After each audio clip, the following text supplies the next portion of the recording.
Yuk. Assalamualaikum warahmatullahi wabarakatuh. Halo teman-teman semuanya, kami dari kelompok 1 yang beranggotakan saya sendiri yaitu Muhammad Nur Iqbal dan juga rekan saya. Hajilah Bakama Mas Turi.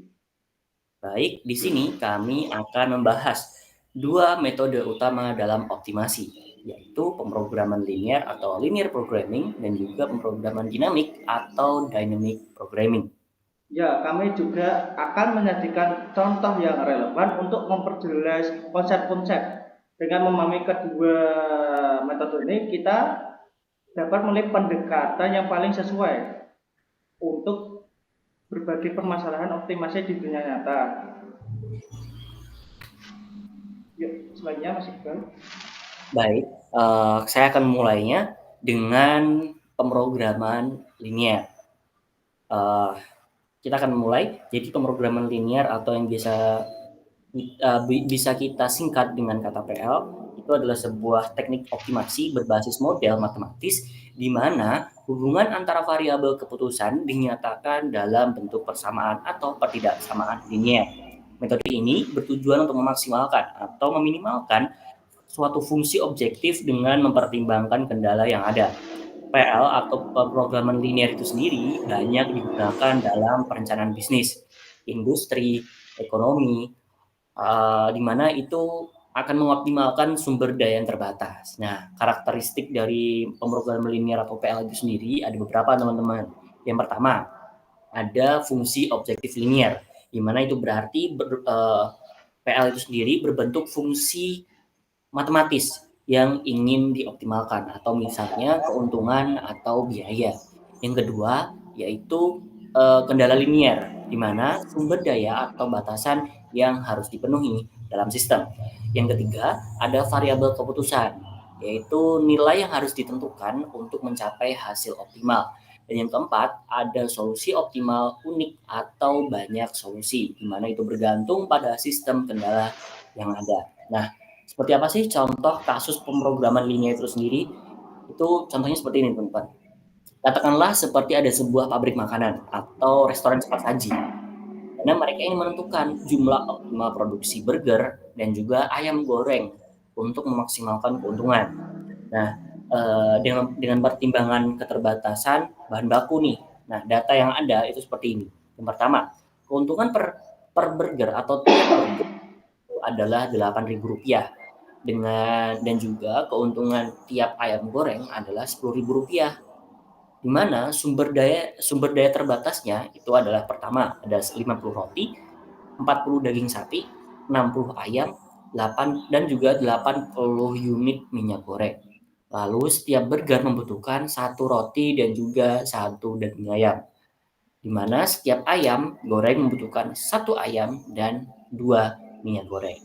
Nah, untuk permasalahan optimasinya itu seperti apa sebenarnya? Yaitu menentukan kombinasi terbaik antara jumlah burger dan ayam goreng kendala sumber daya yang saya sudah sebutkan tadi. Lalu gimana sih metode penyelesaiannya? Di mana pada kasus kali ini kita bisa menggunakan pendekatan metode simplex atau metode grafik, yang mana itu dapat digunakan untuk memperoleh solusi optimal. Dengan metode grafik, kita kita bisa menggambarkan sebuah batasan kendala pada bidang koordinat dan mencari titik optimal di dalam daerah yang memenuhi kendala. Sedangkan metode simplex lebih cocok untuk permasalahan dengan banyak variabel dan kendala yang kompleks. Nah, itu tentang pemrograman linear. Nah, sekarang kita berlanjut ke pemrograman dinamik. Silahkan Ya, Mas Esel. terima kasih Mas Iqbal. Di sini saya akan menjelaskan pemrograman dynamic. Kita singkat saja si pemrograman ini PD ya teman-teman. Ya, si PD itu adalah teknik optimasi yang digunakan untuk menyelesaikan masalah dengan membaginya menjadi sub masalah yang lebih kecil. Solusi dari sub masalah ini disimpan dan digunakan kembali untuk menghindari perhitungan yang berulang, teman-teman. PD ini sering digunakan dalam bidang ilmu komputer. Salah satu salah satunya itu ada teknik optimasi jaringan dan algoritma penyelesaian solusi. Dan si PD ini ada beberapa karakteristik yang mencakup satu, overlapping subproblems. Itu apa teman-teman? Masalah utama dapat dipecah menjadi sub masalah yang berulang. Yang kedua itu optimal substruktur. Itu ada solusi untuk optimal keseluruhan dapat diperoleh dari solusi optimal sub masalahnya.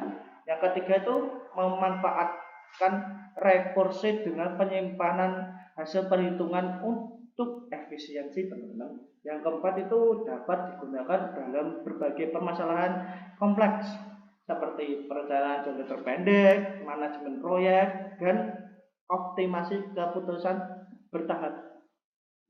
Dan di sini ada contoh kasus pemrograman dynamic teman-teman. Ada sebuah perusahaan ekspedisi seperti JNT, JNE ingin mencari rute tercepat pengiriman dari kota Madiun ke kota Magetan teman-teman. Itu contohnya. Itu ada beberapa jalur alternatif yang ingin dituju seperti jalur A ke B itu ada jarak 10 km.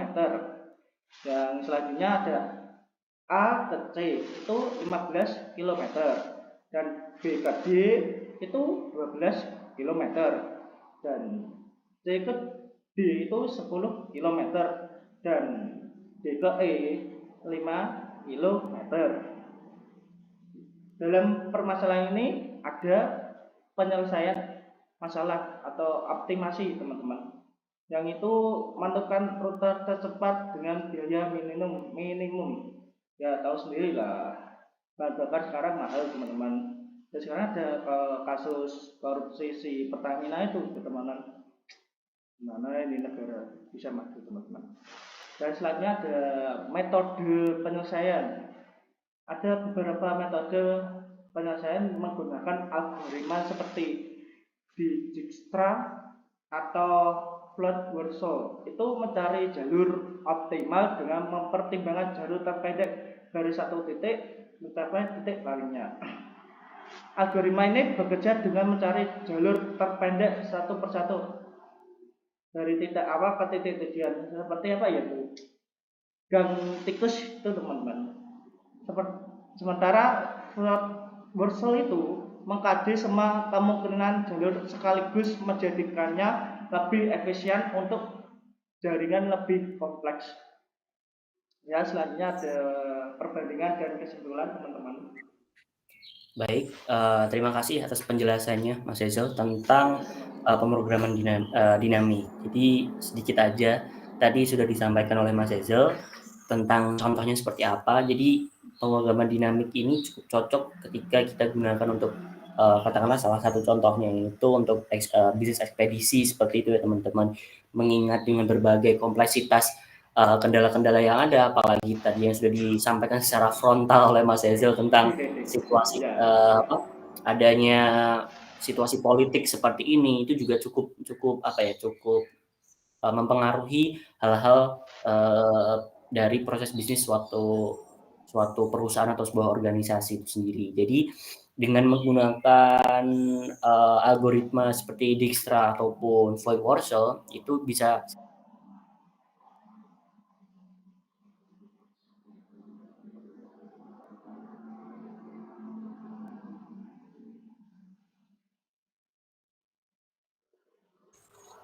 Wah, saya minta maaf ternyata tadi masih ke mute ya. Oh iya. Ya, saya minta maaf. Baik, begini. Terima kasih untuk Mas Ezel tadi sudah penjelasannya tentang pemrograman dinamik. Ya, sedikit saja dari yang bisa saya tangkap tadi, pemrograman dinamik itu akan sangat membantu, terutama salah satu contohnya adalah bisnis ekspedisi ya, seperti JNT ataupun JNE tadi yang sudah disampaikan Mas Ezel, di mana jika kita menggunakan pemrograman dinamik ini sendiri, kita akan sangat terbantu ketika salah satu permasalahannya yang perlu kita selesaikan adalah untuk menentukan rute tercepat dengan biaya minimum, dengan fokus di mana ada beberapa kendala-kendala di luar sana, bahkan secara frontal tadi Mas Zaizil sudah menyebutkan Pertamina tadi, itu juga hal-hal politik yang sebenarnya cukup apa ya, bisa cukup mempengaruhi proses bisnis dari sebuah perusahaan itu sendiri. Jadi dengan menggunakan Dijkstra ataupun Floyd Warsaw ya, beberapa di antaranya dari pemrograman dinamik ini sendiri diharapkan bisa sangat membantu untuk mengoptimalkan proses bisnis agar supaya bisa lebih optimal seperti itu. Nah, sekarang kita akan berlanjut dari perbandingannya nih. Nah, perbandingan yang bisa kita dapatkan di sini itu dari beberapa perbedaan mendasar antara kedua metode, yaitu metode pemrograman linear (PL) dan juga pemrograman dynamic atau PI. Itu yang pertama. Pemrograman linear itu berfokus pada optimasi dengan kendala yang bersifat tetap dan juga linear, seperti dalam perencanaan produksi atau alokasi sumber daya. Lalu yang kedua, pemrograman dinamik ini sendiri menangani masalah yang memiliki hubungan antara submasalah, seperti contohnya yang tadi sudah disebutkan oleh Mas Hazel, yaitu seperti jalur terpendek ataupun strategi keputusan bertahap. Lalu yang ketiga, pemrograman linear itu lebih banyak diterapkan dalam ekonomi dan juga bisnis. Sedangkan pemrograman dinamik itu lebih sering digunakan dalam algoritma komputer, kecerdasan buatan, dan optimasi jaringan. Lalu yang keempat, pemrograman linear bekerja dengan persamaan linear dan juga metode deterministik.